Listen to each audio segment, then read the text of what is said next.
So we are going ahead with the masterclass. The first part will be with Naveen Singh, CEO at Inery Blockchain. Welcome back again. And it's about decentralized data infrastructure. So enjoy. Thank you.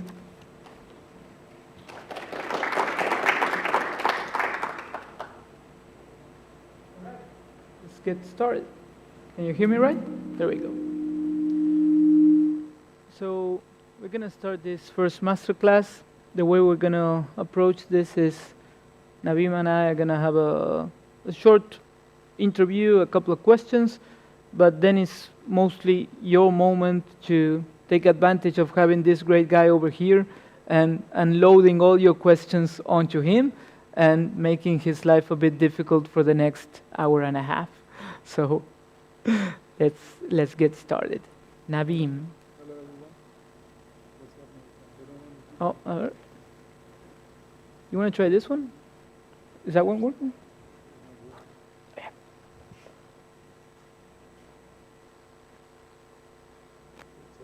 On your ear, yeah.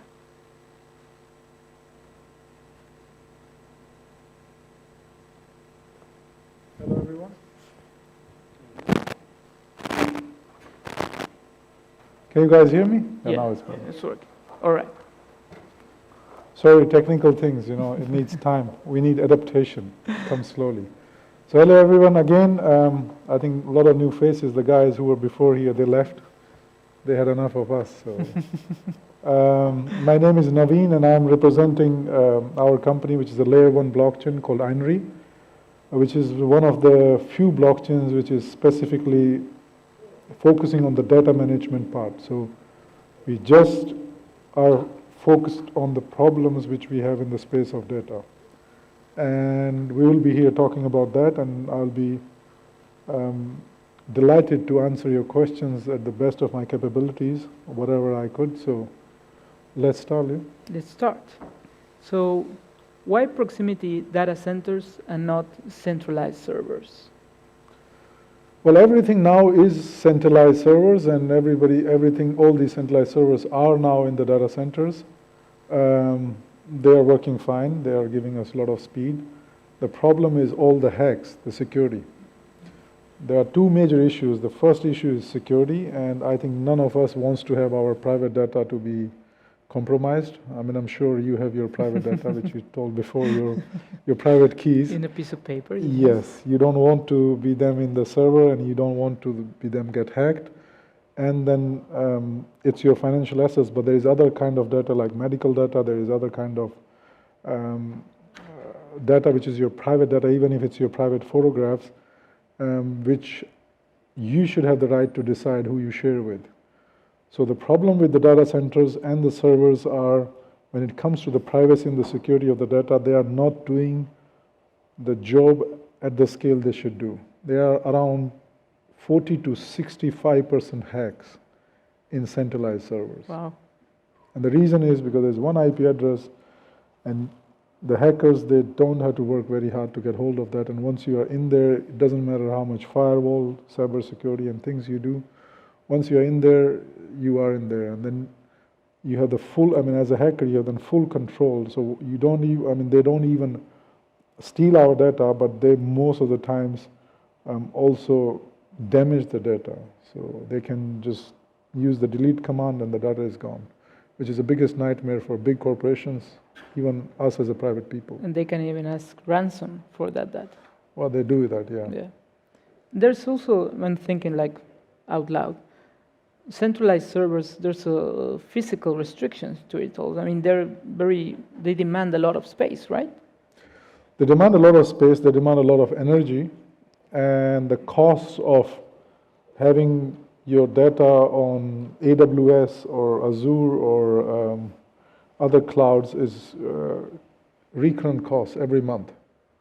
So even if you see a small example of end customer side, which we guys pay for Android or iOS, is the cost which we have every month for our technicalities. Did I do something wrong?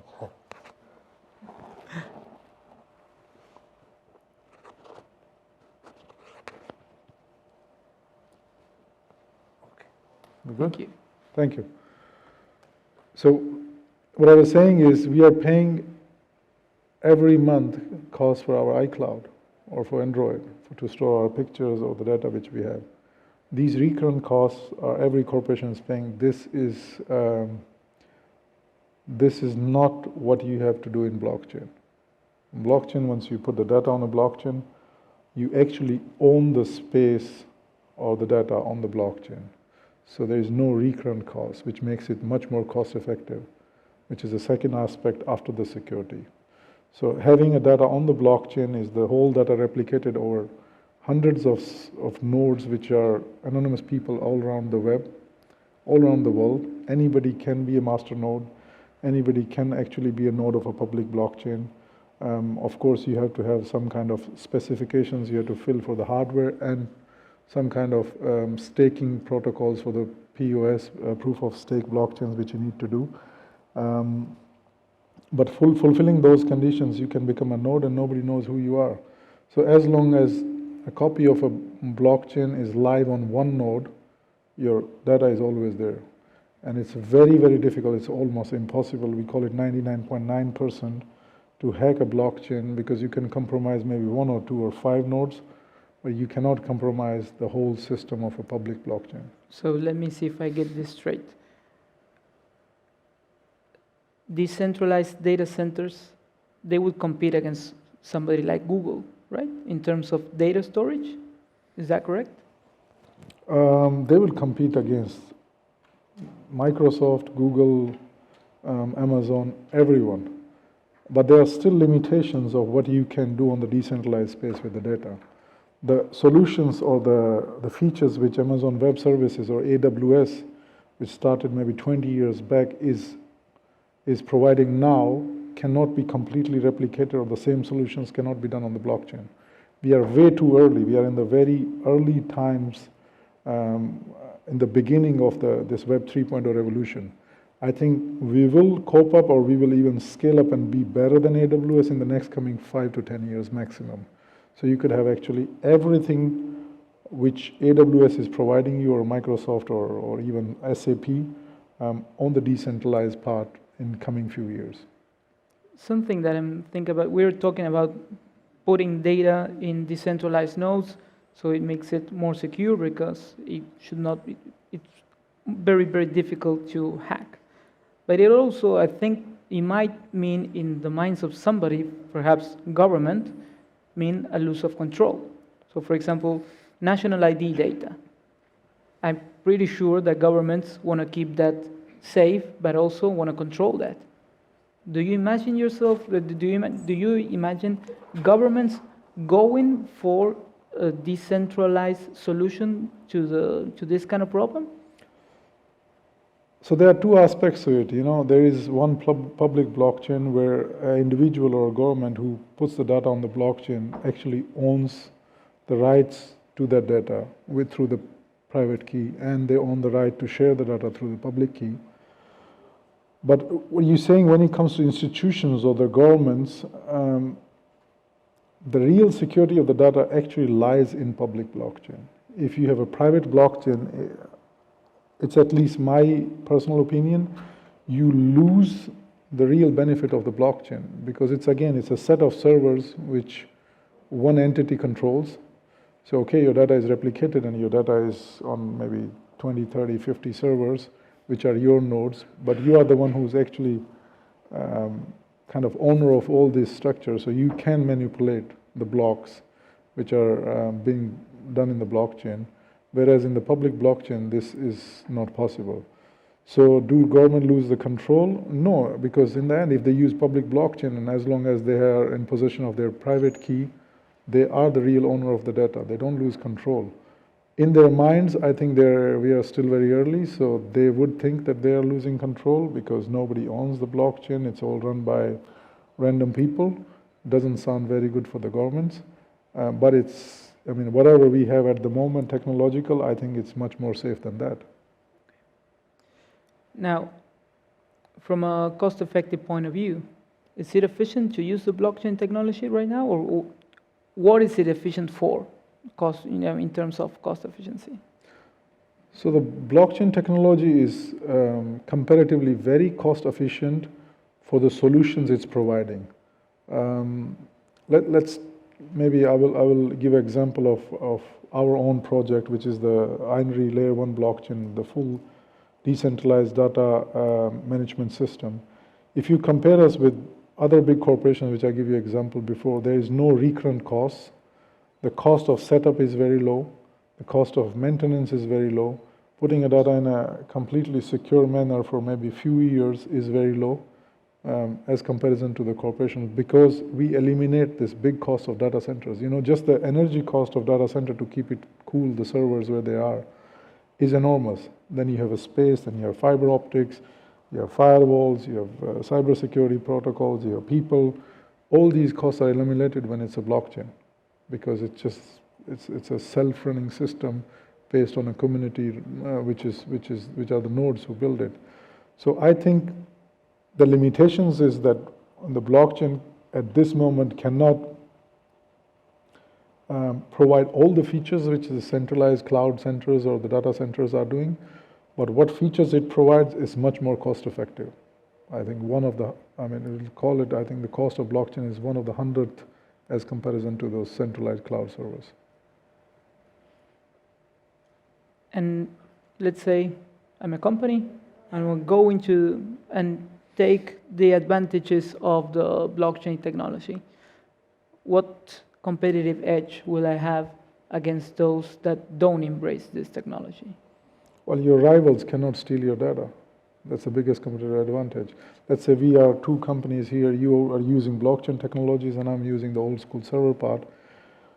And 2 years from now, my data has been compromised and it's been stolen and the ransom has been asked, or I'm a listed company and the narrative goes out that the consumer's data, which we see every day in news, has been stolen by the hackers. The share plunges and I lose hundreds of millions in like 1 hour. Whereas you have your data on the blockchain and it doesn't happen to you. So you have a lot of competitive edge there. And that's something that's very difficult to put a price on, right? Well, nobody is safe, as long as you're on the centralized part, this is the price we have to pay. Let me ask you a bit about your company specifically. Which industries do your customers come from? So we have not launched our mainnet yet. The mainnet launch is the next quarter. We are now in the last phase of public testnet. That means we put the blockchain outside for the public to register as node and test the blockchain, do different tasks on it, test the speed of the blocks, test the speed of the transactions, do different tasks. And once the mainnet is launched, or even now, we have started with companies which are in defense sectors, which are very sensitive with the data. We have tied up with companies in health sector. We've tied up companies which are into revenue and land department sectors. So, the transactions which take place of having the land titles thing. And then different kind of decentralized applications which are on different chains at the moment who are still using a centralized database. So a database is kind of like a heart and a brain of a company. And if your database is centralized, then it doesn't matter if your decentralized application is on a blockchain, you still have a single point of failure. And that's what we are targeting, to go to every decentralized or a centralized application, plus going to all the different protocols the developers are developing, even in the Web 2.0 space, and telling them, look, we are giving you a tool, infrastructure part where you guys can actually use a decentralized protocol, so at least the core of your application is immutable and it's secure. If the core is secure, then, there will be other companies which are providing other things, but we are totally focused on the decentralized database systems. You mentioned before that in your testnet, there are more than 2,400 nodes. Nodes, yes. Do I get any benefits from giving you my hardware and becoming a node? Well, yes. This is a fundamental question where I would like to highlight that maybe most of the people know about that, but if they don't, this cryptocurrency or this crypto world is a very small aspect connected to the blockchain. A blockchain is because it's independent, it's decentralized, it's run by its own, you can call it its own economic system. And the economic system is then driven by its native token. That's one, as Ethereum is, or Solana, or Avalanche, or Algorand, or you name any layer 1 blockchain. They have their own native token, and anything which you do on the blockchain, if you do any kind of transaction, you store your data, you run the query, you pull your data, you need to have X or Y amount of those tokens to do that transaction. So it's like, you can imagine it like a small country, and it's its own currency within the country. And when the people outside from space, who have financial perspectives, when they see, okay, this ecosystem looks pretty robust, there's a very good backing of people, technology is very robust, so we buy this token and see when the whole ecosystem is growing, the price of the token will grow. That's where the crypto, the exchanges, the trading part comes in. But if you come on the technological part, a token is actually designed to benefit the ecosystem. So I need to have a token if I do a transaction. Now what happens, the token is then split and it's given to the nodes who are actually doing the validation of the transactions, who are storing the data, who are building the blocks, who are validation, so they're constantly working in it. And they get an incentive of that token, which they can then go in a free market and sell it where the other traders buy it and get incentivized in the financial way. So yes, if you're a node, you make money. You get tokens. Yes. And you mentioned before,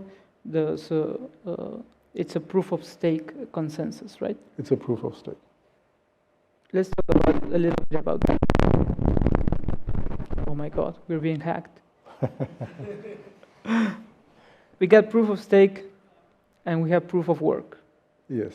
For those of you who are not aware, Ethereum moved from proof of work to proof of stake not quite recently. Could you please explain a little bit about that? And my question would be, do you see proof of work disappearing to proof of stake? Is that possible? Well, yes, actually the Ethereum example is the second part of your question, is that proof of stake is taking over proof of work. The reason is the high energy costs. One of the major blockchains which is still out there is Bitcoin, and you cannot change its consensus because it's just designed this way and it's a self-running part. Proof of stake makes it very cost effective, so you have less cost because the high energy graphic cards, hardware, the whole computational part, high demands are there, and that leads to a very high cost. So the reason Ethereum actually changed was because the gas fees, which we call this transactional fees, was very high. Very good for the miners or very good for the guys who actually run the nodes, very profitable. Bad for the people who use the ecosystem because it gets too pricey and it actually defeats the whole purpose.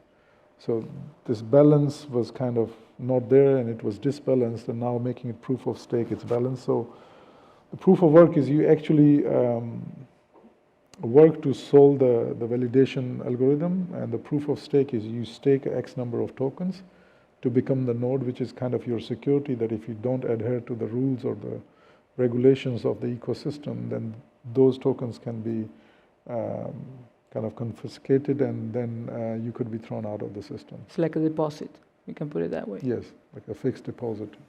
Okay.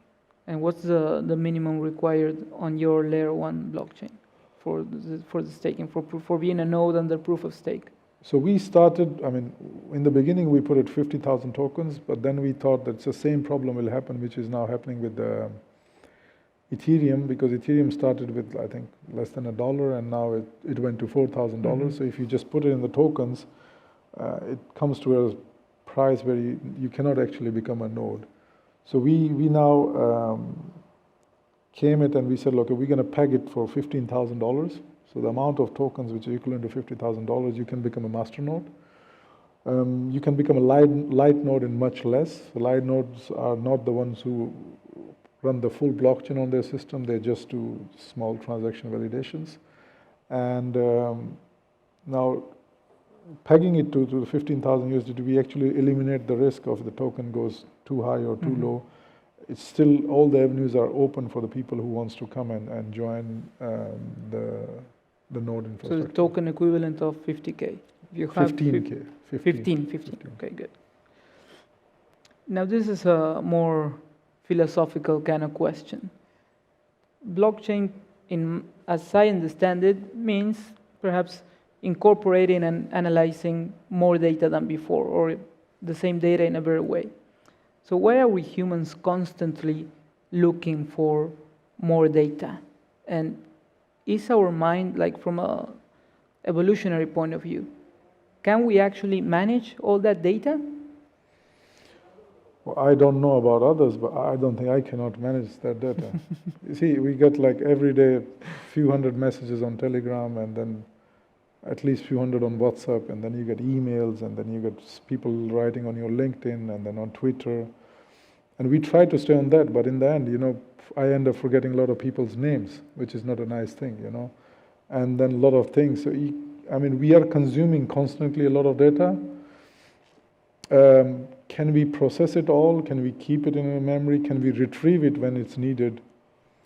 I cannot. I don't know about others. Maybe they have much better mental capabilities. I think what happens is sometimes, most of the times, our system gets like overflowed by the data consumption which we're doing.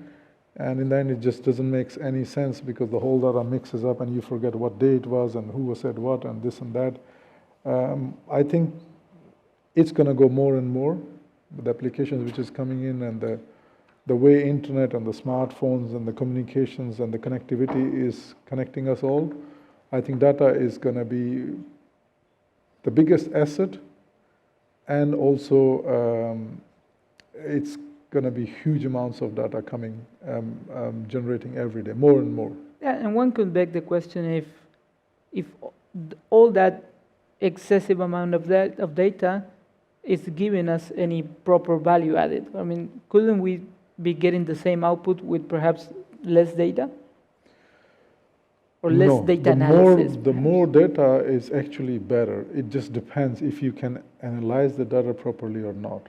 So the data analytics part, or the machine learning or artificial intelligence, actually work when you feed them more and more data, so they can take the trends out of it. But just having random more data without running the analytics or visualization, it doesn't make any sense. It's just. My point would be, let me rephrase the question. What's the marginal gain from new data? So I don't know if any of you know, I'm an economist, so macroeconomics. Let's say that when you want to estimate GDP, which is perhaps one of the most difficult things to do in macroeconomics, well, you go, you do your thing, blah, blah, blah. Let's say now we want to, and the result was, with the current technology, the GDP grew by 3.0%. Now we go and we add all of this new technology, all of this new data, which is incredibly expensive, more time consuming, you need a lot more people. The result is GDP grew by 3.01%. So one decimal of marginal revenue in terms of the kind of data that we get. My question is perhaps on that side. How do we decide if the marginal revenue from all this excessive data analysis that we're doing is good enough? So, in terms of microeconomics, what you're saying may be right, but if you see companies like WhatsApp, what's their revenue model? They're giving you their applications free. They're giving you hundreds and hundreds of terabytes space for storing our pictures, our chats, and everything. Why are they doing that? They should be bankrupt long ago. I mean, there's a huge cost we're talking about on infrastructure. The whole revenue comes from data. They know how to churn the trends out of data and how to actually sell them or benefit from them. So data is a very beneficial business, if you see in the corporate sector of data. And that's why big corporations, just take data from any part, take data from NASDAQ, take data history from stocks, take data from crypto portfolios. The more data you have, the better predictions you can. It's again, the data should not be just a huge piles of data which you cannot do anything with, but if it's structured data, or which you can, if it's unstructured, but you can still run your queries and get a structure or get the do the data mining and get the trends and analytics out of it, I think it's the most profiting part at this moment. You just mentioned WhatsApp revenues model. If you don't mind my asking, your company's revenue model, is it like subscription-based? Is it like you go in, you help them set their technology, you get paid and you go? How are you thinking about the business of blockchain and data analysis? So our company's business model is very simple. There's a framework for the database, which costs one time to get it costs $30, as comparison to the other centralized databases, which cost $60 plus. So it's less than half of that. And after that, anything you do with this data or how much amount of data you put, it all goes on the blockchain. And there again, on the blockchain, it's all the value or anything you do with the data is derived from the native token on the blockchain. So the more and more use of the blockchain, or more and more use of and adaptability of the database, drives the value of the native token. And the value of the native token goes up, and all the participants in the whole ecosystem, it could be Node, it could be us founders, it could be people who have actually invested with us, or the early users of the technology, or the guys who stake the tokens to get the space on the blockchain, every one of them profit because the whole ecosystem is growing in terms of the valuation. Now let me ask you some perhaps more personal questions.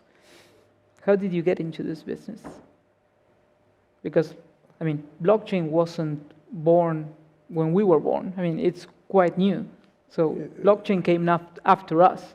So my guess is that you weren't in the blockchain business and you transitioned into it. Is that correct? Yes, I was into IT from more than last 10 years. I was into data, so mostly on the health data. But this blockchain thing, the transition that happened like 3.5 years back, when we started using the blockchain part to harness the benefits of the blockchain into the data part. So it started with a very kind of vague approach, and then things became clear and clear and clear where we want to go. And we started working on it. My co-founder and my partner, he is the CTO of the company, and we have a very solid tech team. They're all based out of Serbia, which gives me a lot of free hand because I don't have to actually care about the technical part, which is the major part in a blockchain part. So that gives me a huge relief, so I can sit and talk with you guys. And those guys are working hard there. They work and you come here, you drink your coffee. That's it. Can you give us your best guess on how old blockchain is? Can somebody say blockchain was born on this day, this year? I would say whatever everyone else is saying, that the blockchain was in 2008 by Satoshi Nakamoto. It actually came into existence through Bitcoin blockchain. Okay. Maybe it's before that. I know a team of engineers from Germany who actually wrote a code which was doing the communication between the nodes, but it was just the communication between the nodes, nothing to do with the blockchain. But the full blockchain architecture, I think, came with Bitcoin. And for the young crowd hearing us here present, if they want to learn about blockchain, who should they listen to? Who should they follow? Who should they read?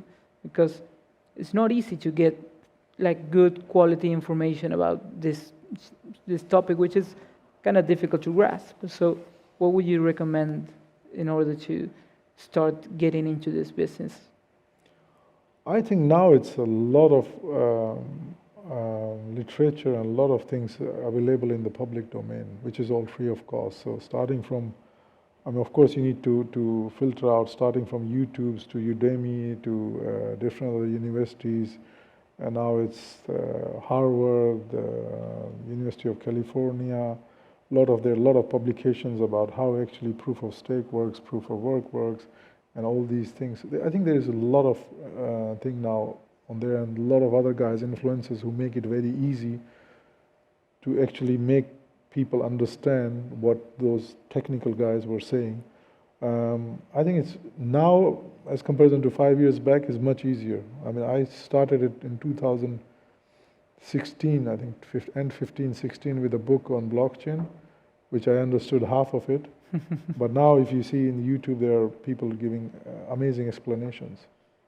There's perhaps for younger people, what you said brings me to something that I think it's quite important. A lot of people are now self-learning. They go into YouTube, they watch a bunch of videos, and they start calling themselves experts on whatever.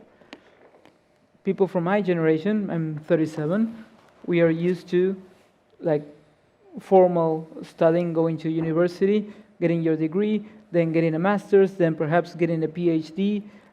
How do you feel about how education seems to be changing from like formal education that perhaps you and me had to more of this self-learning kind of thing that the younger kids are getting? I love it. You know, before we need to I am so against it. Oh, you have two schools. Before we were based on the universities to professors, we need to ask them this and that. Now, I learn from an 18-year-old kid, you know, and you learn everywhere. How can you know that 18-year-old kid or whoever you're consuming online is actually good at what he does and he's actually telling the right kind of stuff?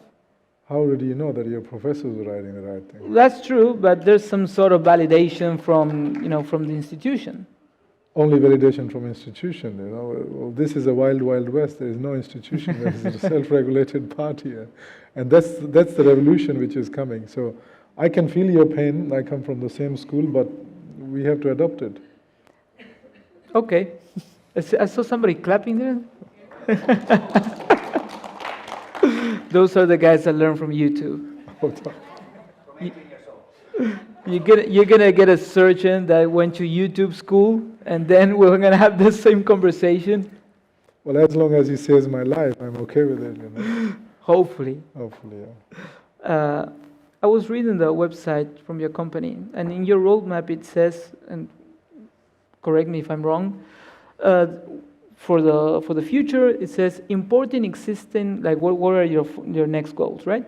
Importing existing non-relational databases from different solutions into the Inery database system.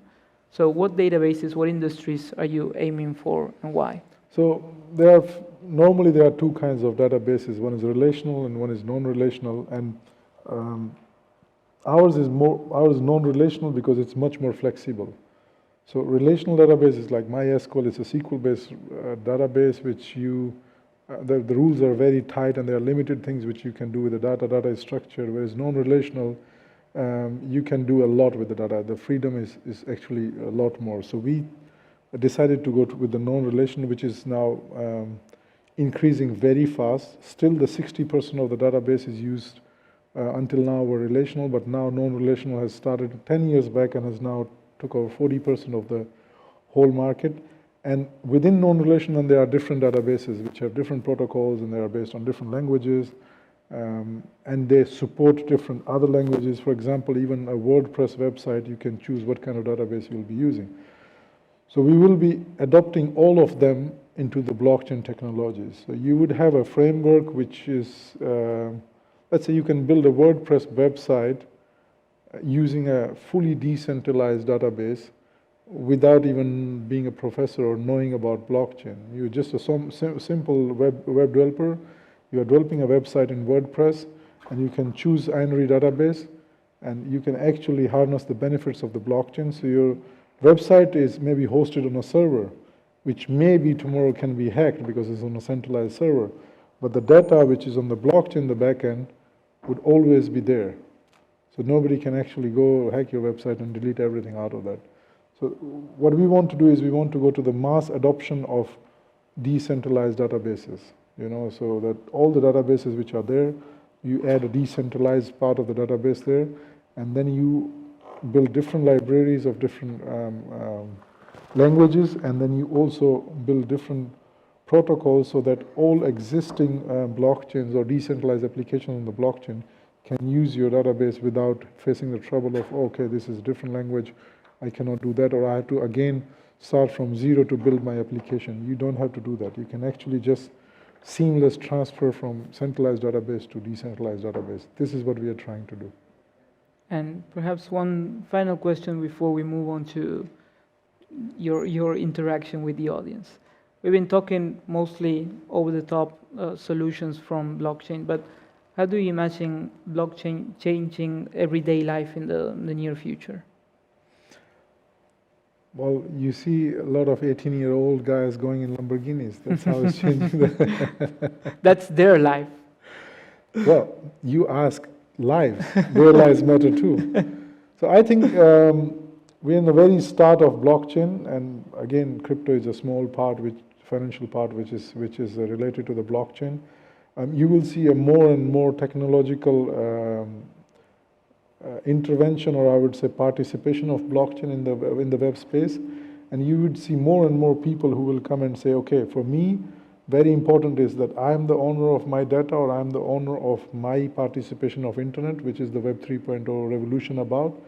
And I think all of us who are here now would actually agree that if we participate, or if it's our data, then we should decide who shall we share the data with, not the other companies who actually own our data. So I think it's just tip of the iceberg. We're going to go crazily. Blockchain is going to be everywhere, from banks, real estate, aviation, you name it. How do we buy blockchain stocks then? Well, you buy crypto. All right, guys, so now is the proper time for the masterclass, so take advantage of this moment, go at it at this guy. So anyone has anything to ask? Well, imagine we have the professor here, so... No. Yeah, let me... Does it work? It's not...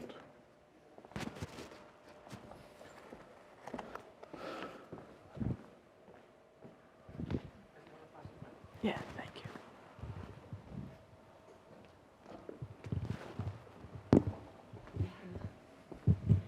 Hi, good afternoon. Thank you for a very interesting and nice talk. I really enjoyed all of it. I have a curious question for you. You mentioned you have 2,500 nodes around, yes. Yeah? Scattered in how many countries? 36. 36, okay. What is your view on this, like the geographical scattering or decentralization, if we wish? So the view of how the nodes should or should not be scattered globally, or does it really matter in the end of the day on a layer one? I would be happy if it will be 136 countries, so the real decentralization takes part. But as long as they don't come, even if it's in one country, like a big country, I don't know, India, Russia, Canada, US, which is really geographical big, if you have nodes, there are less chances that these guys are all together, but if it's scattered in different countries, then it's a pure decentralization. So the more scattered, it's better, my opinion. Thank you, I actually agree with you. And if I may comment on this, where to start to find information, my strong recommendation, and my 18 years ago was really, really long time ago, I would actually suggest everyone to read the Bitcoin white paper. To start with that. It's not a long document, but it kind of opens the whole thing up, and then whatever direction you want to take, I think that's a good point to start with. Thank you. Thank you. Thank you. Anyone from Microsoft? We had somebody over here, I think. In the meantime, let me ask you, do you think Satoshi exists? Is he one guy? I don't know. Very difficult question. I cannot answer that. Well, thank you for the amazing presentation. I just want to ask, so you've mentioned that this technology is cost efficient and it's more secure. If that is so, then what's stopping the big corporation from adopting it? And just as a follow-up question, what's the obstacle that's making it not massively adopted as of now? So big corporations, if you see the history, any big institution, they are always against the changes. There are CEOs with big bonuses, and they don't want to actually stir the pot. They just want to be in their comfort zone. So anything which came, they actually discouraged internet, and they discouraged everything. So chairman of our company is Mr. Simon Murray. This guy is in his 80s. He was the founder of Orange Telecom. He was a group CEO of Hutchinson Wimpoa. He was the CEO of Deutsche Bank. He's on board of Rothschild Bank. He was chairman of Glencore. So he has been places on the top places in the world. And he said this small story in, I think 2-3 weeks ago in Abu Dhabi. We had a Middle East Blockchain Awards and he was speaking there.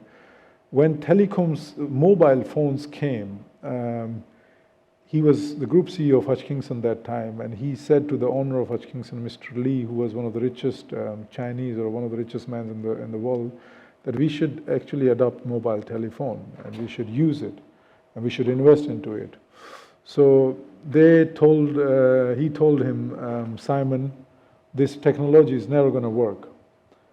He said, look, the size of a mobile phone is like a briefcase, and if anybody calls me, I pick up, I have to pay. He said, I don't want to pay, that's why I'm a billionaire.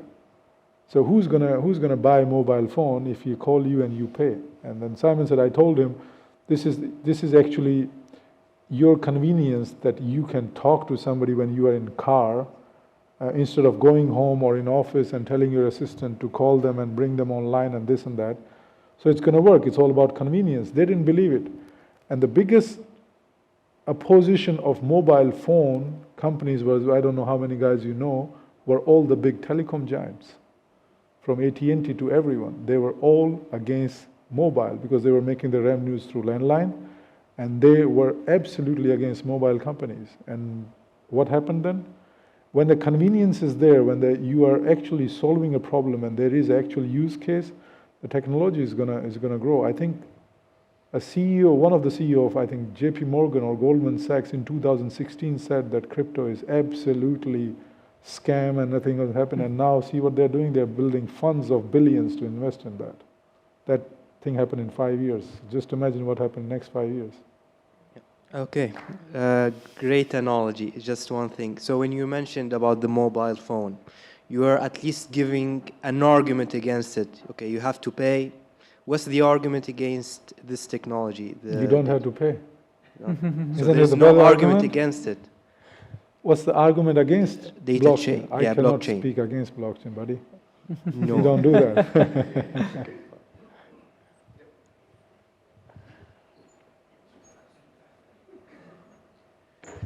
Thanks also on my behalf. Very, very good panel. Thank you.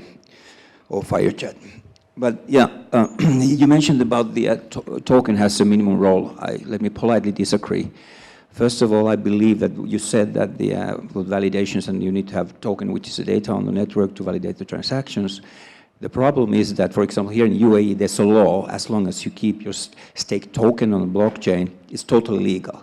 But when you actually will get some benefit for yourself, getting money out of the blockchain, it's not legal. It's not illegal, but it's not legal. So how do you see that regulations, that regulators should react and behave and take this? Or do we need them like fully be regulated? Tokens, I mean.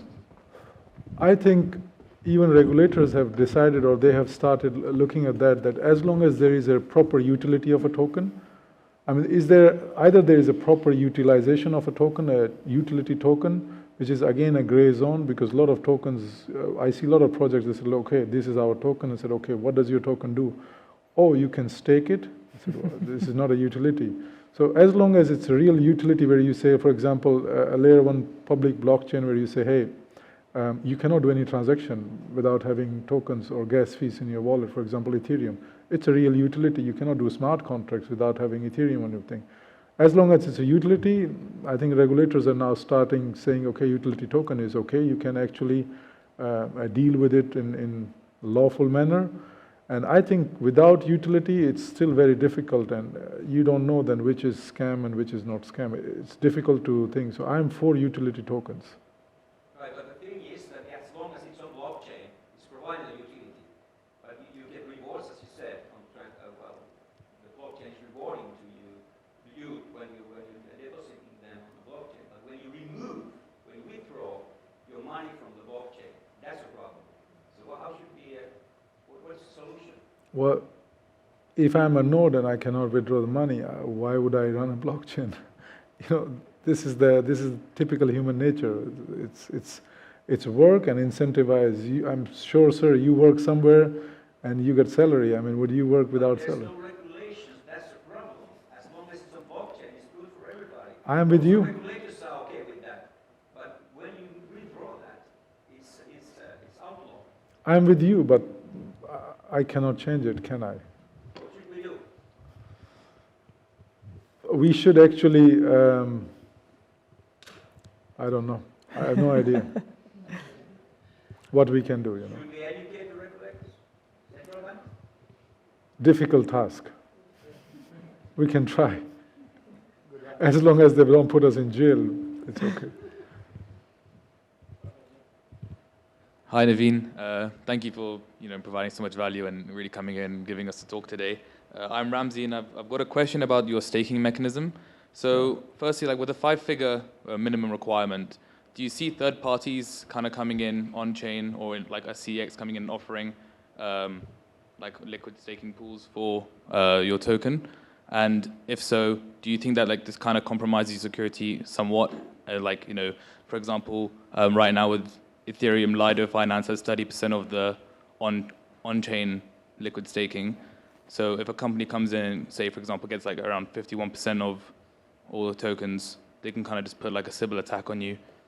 And if this does happen, what are like your kind of solutions to this? So it's highly unlikely this will happen because we have allocated the biggest number of tokens to the ecosystem, which no protocol has done now. 46% of our tokens are allocated to ecosystem for next 15, 20 years. Then the rest remaining tokens, we are the only layer 1 who actually is, I would say, bootstrap. We raised only $7 million from crowdfunding with a cap of maximum investment of $20,000. So we built a huge community out of that. They invested into that. We didn't take one big VC. We didn't take one big fund. We didn't took, we have been offered, we didn't took an investment of 10, 20, 50 million because we thought it's not needed at the moment. When the time comes when we are so big and we are on that valuation, we will take it. So we have tried our best that this doesn't happen. It's highly unlikely this happen because of the 46% of the total token allocation which has been given to the ecosystem. Leo is a tokenomics expert. I didn't get a chance to talk to you, but this is what we allocated to saying, okay, it doesn't matter if the team or everyone stakeholder gets less token. It's important is the people who run that because we see scalability is a very important part of our blockchain. The amount of response we are getting is very positive from different corporations and people. So what will happen if a huge amount of data is on the blockchain? You need to have the nodes really incentivized pretty well, which the gentleman now will again say that they're going to take the tokens and sell it. They will. So it's very highly unlikely that it will happen. And like just as a small follow-up, so in regards to recent events, are you still kind of supportive of a CEX listing at some point? Well, just before this event, we got listed on Huobi, and we were in talks to list on FTX before that happened. Lucky. Yeah, well, luckily. And the issue is the volumes and the people. If you meet everybody, the way they are doing, they are all on centralized exchanges. There is very less participation on the DEXs. So unfortunately, we have to do that. But we have been very stubborn and strict on that. We told we have 6 exchanges now lined up. We told them, everyone, guys, we don't pay any security fees. We don't do listing fees. We are a pure tech project. You list it, don't list it, it's all up to you. We don't provide source code until unless the mainnet is launched. So we've been very stubborn, and few exchanges said, well, we are the king, we don't take you, and few understood. So it's a kind of, Wild West out there. Thank you.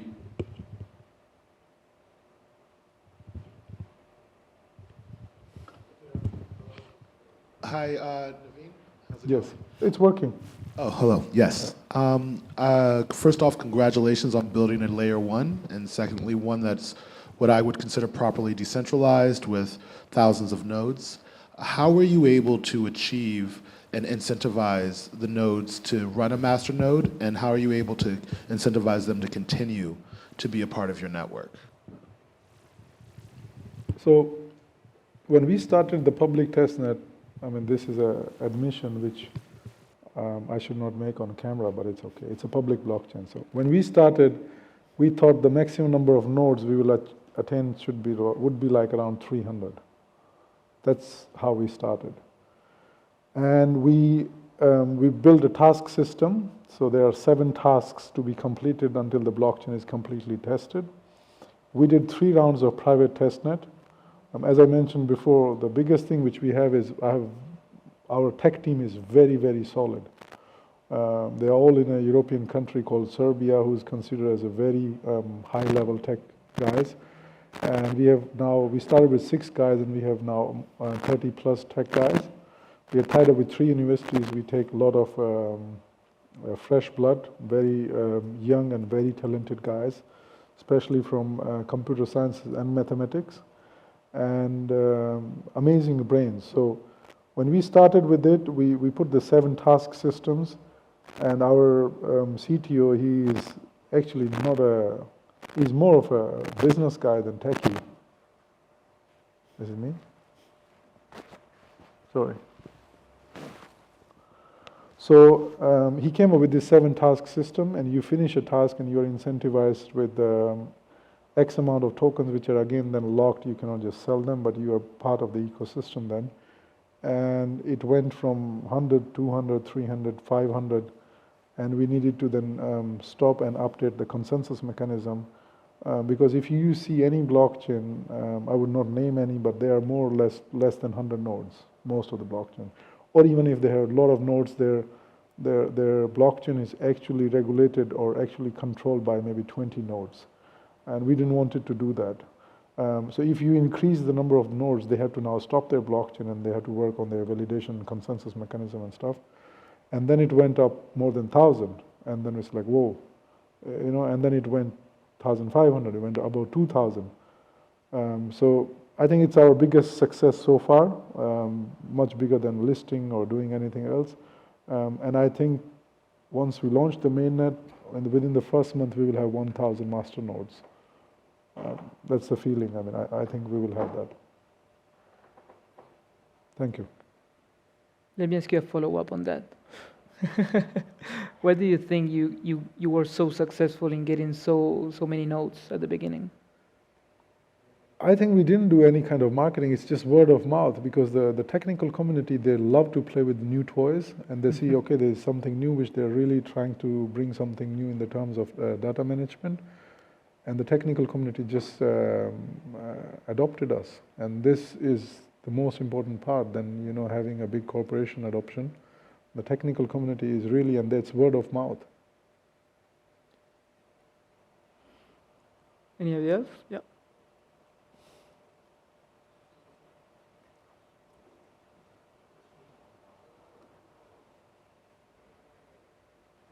First of all, thank you so much for your insights. Thank you. It's working. Where would you see the biggest advantage from your chain to other chains also using POAs? Once again, the biggest advantage. Where